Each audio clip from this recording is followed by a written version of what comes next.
As you might notice with reports after September 11th, there was a clue looming that authorities thought that some of the 9/11 hijackers had unauthorized, unrestricted access of Boston Logan Airport. And as we know now, there has been a tremendous problem as far as chain of evidence goes, providing that all 10 hijackers boarded Flights 11 and 175 as passengers.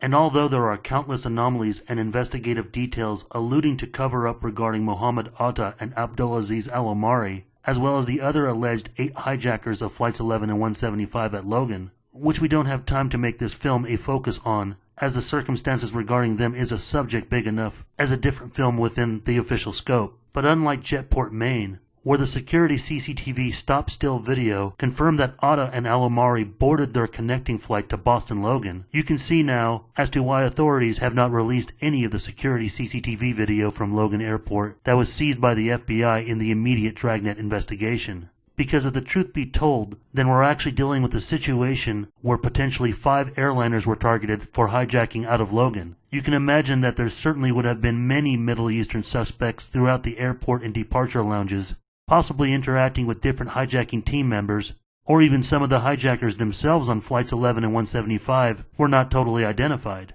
But this realization so far, inferring a wider scale of attacks just from coming out of Boston Logan alone, should bring to question as to what targets were the other 3 airliners intended for if the hijackings had succeeded in becoming operational separate from Flights 11 and 175, other than the city of Boston being a potential target, considering that all these possibly targeted flights were all continental routes to arrive in California, as were all 4 official 9/11 flights. There were still other worthy landmark targets in New York, like the Empire State and UN buildings, and possibly again to strike the Twin Towers while they were still standing. But in an attempt to possibly reveal where these extra potential Logan hijackers may have fled and come from originally, there is also the question regarding as to why hijackers Atta and Al-Omari went on an unusual route of travel the day before on September 10th, clearly going out of the way all the way up to Portland, Maine, where they depart the next morning on a charter flight from Jetport to allegedly connect to Flight 11 at Boston Logan, becoming the first plane that crashes into the Twin Towers. When according to the official story, Atta and Al-Omari were already in Boston on September 10th, where they had rented a second rental car. However, before we address that, there are a couple of things that need to be looked at. Meanwhile, investigators here seem to have collected all the evidence that they want to from this airport. We've been told that they took some seats from some terminals to test them for DNA. Also, as we told you yesterday, there was a car that was impounded from one of the parking lots here at Logan that was connected with the hijackers. And in that car, we told you, were flight manuals in Arabic. We're also now learning from law enforcement sources that there was a ramp pass in that car, a little employee badge that allows people into secure areas of Logan Airport. So this is something that raises some questions about security here at Logan. The Boston Globe, in its morning editions, is running a piece that says that 2 of the alleged hijackers who left out of Boston had what is known in the airline business as a ramp pass, or can be known as a tarmac pass, that allows either vehicles or individuals access out to where the planes taxi, take off, arrive, park, catering, cleaning, maintenance, all of that. That would certainly help anyone hell-bent on doing any harm to an aircraft. Aside what suspicious items were first reported to have been found in the white rental car left at Logan, copies of the Quran, flight training manuals, and letters and instructions written in Arabic, flight uniforms, and Logan ramp passes were also discovered, which would have indicated that some of the hijackers had the ability of gaining unrestricted access of Logan Airport. All these additional items would seem to disappear, as they are not part of the official story or contained within the Zacharias Moussaoui trial evidence exhibits.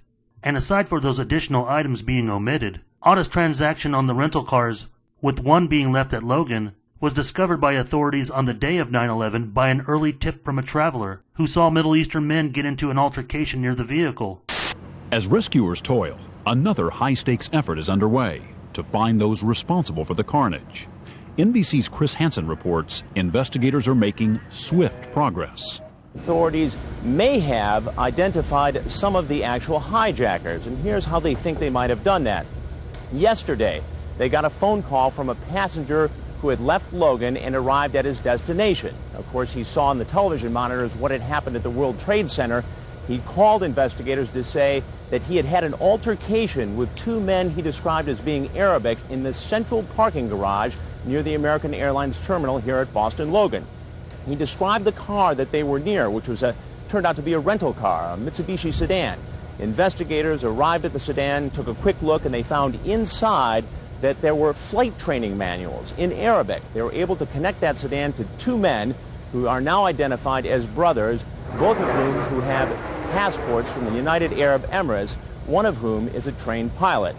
All of it subsequently put the 9/11 dragnet on the trail, with Boston police raiding downtown hotels the next day on September 12th, primarily at the Westin Comply Inn. It was reported that 3 people were detained, 2 of them being female, with numerous suspicious items, such as hair dye, and that the rooms they rented were linked to the same credit card used to rent the white car at Logan. Plus, the bomb squad was also called out. Reports indicated that the 3 suspects were not arrested, but no clarity was brought if they were still detained for INS charges. However, Boston's WBZ4 Beth Germano, extensively covering what was going on at Logan, she also reported this detail about the suspects detained from Westin Comply. And when heavily armed agents entered the Westin Hotel yesterday, it was because of a trail of credit card receipts that may again be linked to hijackers. When the FBI and Massachusetts State Police surrounded a Chestnut Hill motel yesterday, they were looking for more evidence that terrorists may have stayed here. At least 3 people were detained in Boston and later released, though the Attorney General says there's no way of knowing yet how many associates remain at large. WBZ News has now learned that the 3 individuals questioned by police in Boston yesterday and released were taken into custody because they had the same last name as Mohammed Atta, the man who has reportedly emerged as a prime suspect.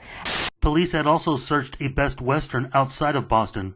However, this motel actually became an official place where some of the 9/11 hijackers had stayed. And in the interest of this film not to focus so much on the official flights, although there is still a lot of problems regarding the hijacking roster, and the phone calls from the flights indicating weapons used that is contrary to the official version, as well as not a complete chain of evidence with no CCTV video released from Logan, all of which being issues to address into a different film, it is still worth revisiting what the unneeded route of travel to Portland, Maine the day before, on 9/10, to bring some perspective as to additional and unaccounted for conspirators. As I've also covered in a short film called Why Did Mohammed Atta Go to Portland, Maine? 9/10 0 hour to 9/11, bringing the question as to why this unusual route of travel. I covered these news reports the following days after 9/11 that were often detailed along with the Boston hotel raids.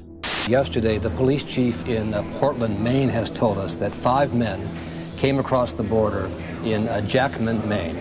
Sources telling CNN that 2 of the hijackers apparently crossed from Nova Scotia, Canada by ferry to the port of Bar Harbor in the state of Maine.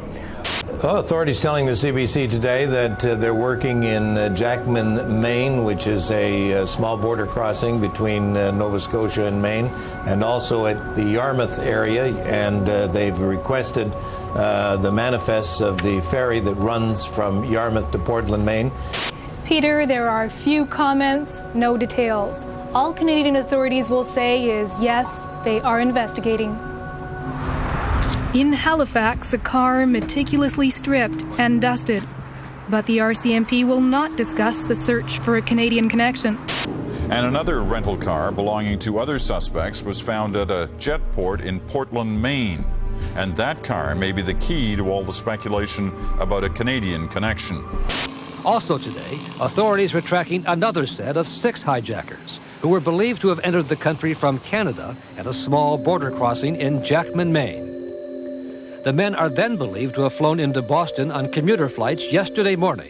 Basically, with all the indications of these reports, Atta and Al-Amari must have at some point rendezvoused with other operatives who that came in from the Canadian border by way of Jackman, Maine, and to Nova Scotia by ferry into Bar Harbor, where there was also another rental car authorities there in Canada were searching at the Halifax airport.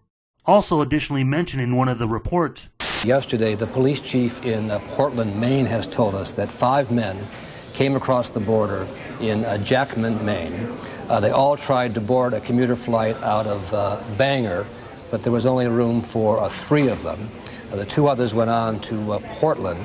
They reportedly boarded a U.S. air commuter at 5:53 yesterday morning to make the connection in Boston. We're not clear whether it was the connection to the American flight or the United flight, but it's clear that they came in from Canada just before this flight.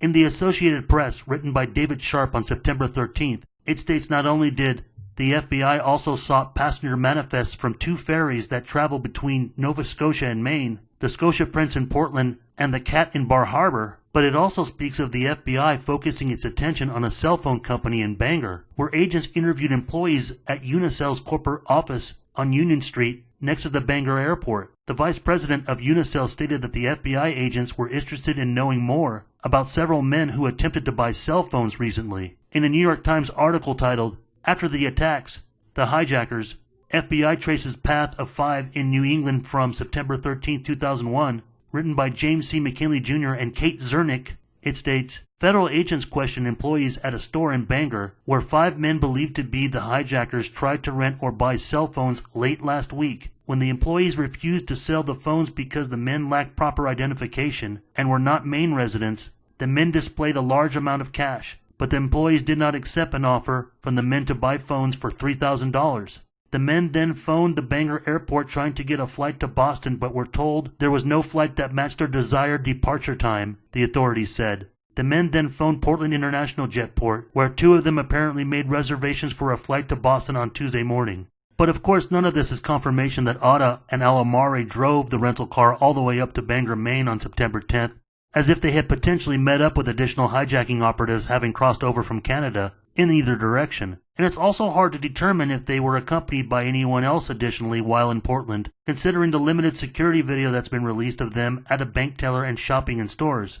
But considering what those early Associated Press and New York Times articles stated about crossing over from Canada and 5 Arab men trying to buy cell phones in Bangor, Maine within the week prior to 9/11, according to Bangor Daily News on October 13, 2001 by Doug Kesley, in an article, Question of Bangor Link to Attacks Unanswered, that 3 area taxicab drivers say they provided rides to people they believe to be hijackers 10 days before the attacks. A cab driver named Laura Monteith said she picked up 3 men at about 12:45 a.m. outside Jimmy V's, a Bangor bar and restaurant. She says she can't forget the face or words of the man who sat in the front seat with her. Shown separate pictures of the hijackers, she identified Mohammed Atta. She also identified one of them as Flight 175 hijacker Fayaz Ban Hamad. Monteith also said that the third passenger in the back didn't have the Middle Eastern appearance of the other 2. She said he was tall and lanky with blonde hair and glasses and was wearing tan dress slacks, a tan shirt, and a thin brown jacket. Another cab driver, Tom Sullivan, said that the day before the terrorist attacks, he took several men resembling the terrorists to Staples at the airport mall in Bangor and later dropped them off at the Bangor Mall. And a third cab driver, who did not want to be identified, said that on Saturday, September 8th, he brought 4 men he now believes were among the terrorists to Ames department store at the airport mall. He said that they were in a rush to make a 4:30 p.m. flight and quickly bought 7 or 8 suitcases. But separate from these subjects, with the known hijackers Atta, Alamari, and Ben Hamad, previous to 9/11, these circumstances regarding operatives crossing over Canadian border and Bangor Airport was also picked up by Robert Russo of the Canadian Press in the headline titled FBI Searches for Canadian Link, where it mentions that former chief of counterintelligence for the CIA, Vincent Canestraro, told the Montreal Gazette that U.S. investigators knew that 5 men recently entered Maine from Canada via ferry boats from Yarmouth or remote border near Jackman, and also confirming 3 of them from Bangor Airport, boarded a feeder plane, but only 3 of them could get on board because it was full, and the other 2 went on to Portland and got a flight from Portland, which could likely mean several possible scenarios for the additional potential hijackers unable to depart from Bangor Airport, since it clearly states 5 of them came over from Canada, and it's known that Atta and Alamari both drove up to Maine from Boston in a rental car and would have likely already had the reservations set at Jetport. These extra operatives from Bangor could have took an earlier flight from Jetport, Maine, before Atta and Alamari took theirs the next morning after 5:45 a.m., or possibly another charter flight around the same time that morning as them, as well as the possibility they could have simply joined them on U.S. Airway Colgan commuter flight 5930. As I pointed out on the National Geographic's 910 The Final Hour, which also shows a copy of Flight 5930's manifest where 4 of the names are blurred out,